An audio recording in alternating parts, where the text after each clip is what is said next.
Crypto is presented by Tron, connecting the world to the power of cryptocurrency.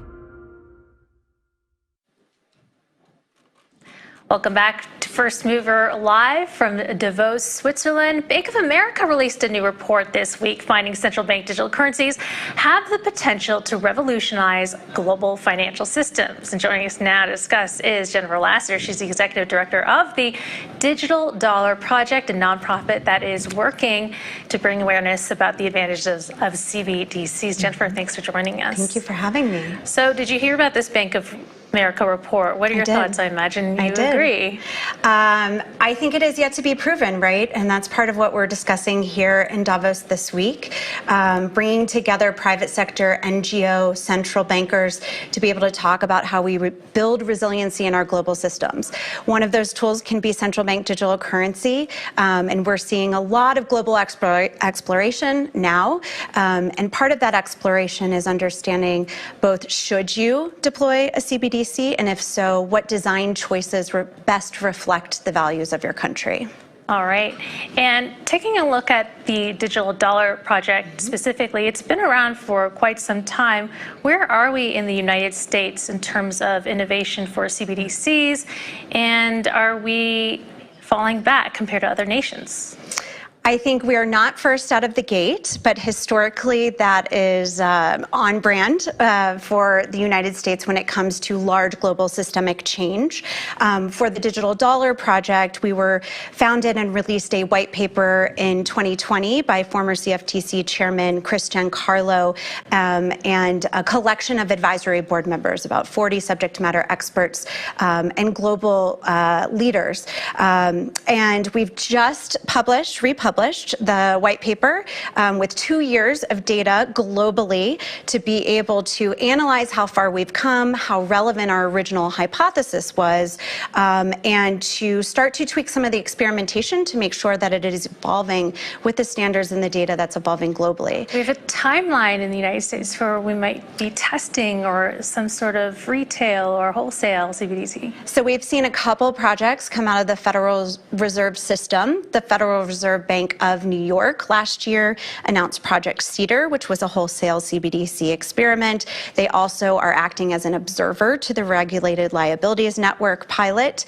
We have Project Hamilton, which we all know and have tracked for several years now out of the Federal Reserve Bank of Boston. And more recently, we've seen action to build out a central bank digital currency research team for the Federal Reserve System. At the same time, we're seeing a shift in leadership on Capitol Hill, a development of a digital currency subcommittee under the House Financial Services Committee and Chair McHenry's leadership. So I think this year is where we're going to start to see a focus on how we can both legislate and experiment around CBDCs. All right.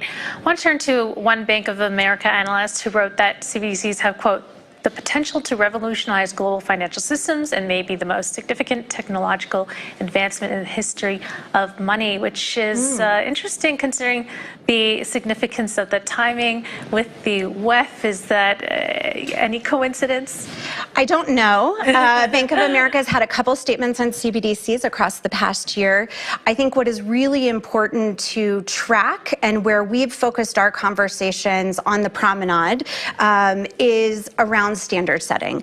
So there are a lot of design choices that could make it a revolutionary technology or development within the financial system.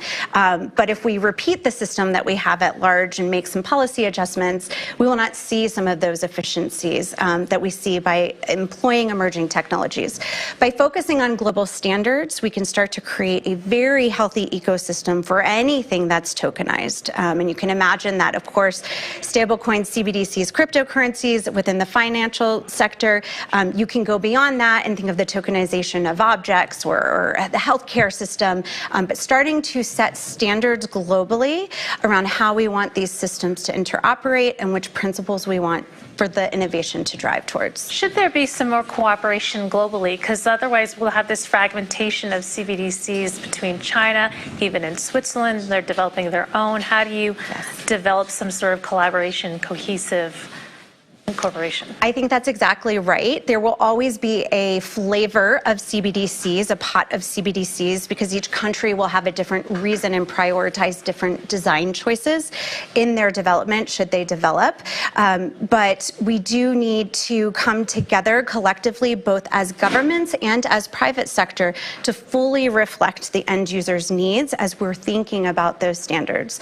World Economic Forum is one place where that unfolds. We'd like to see at Digital Dollar Project that unfold on U.S. soil as well. So stay tuned to this space. We're hoping to have some movement on that this year. Are you cooperating with any countries in particular?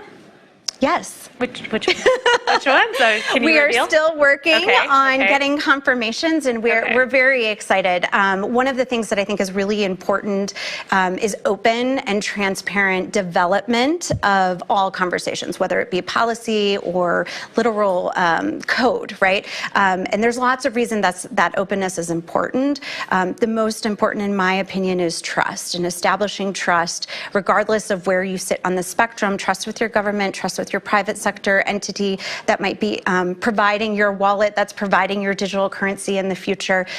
But we start with a lot of stakeholders at the table, and we make sure that we are collaboratively designing towards what those protocols might be, so that every innovation that sits on top is able to work with each other. So now there's a Digital Dollar Project white paper that's been updated. Can you give us some of the key takeaways out of that?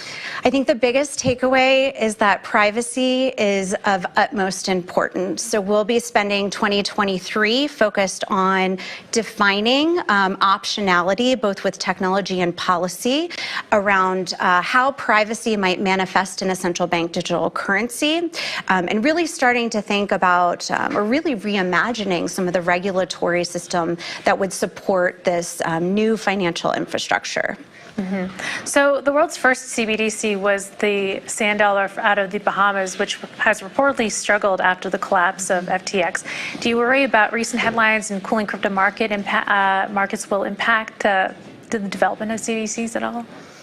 I have not seen that. I've not seen that domestically in the United States. I think it is a signal that we see both legislative action in terms of testimony and other actions around FTX, but it is also a signal that they're standing up a digital currency subcommittee that's focused on a variety of digital currency related topics. What has been encouraging in our conversations has been the very clear delineation between technology and the actors that might be using it.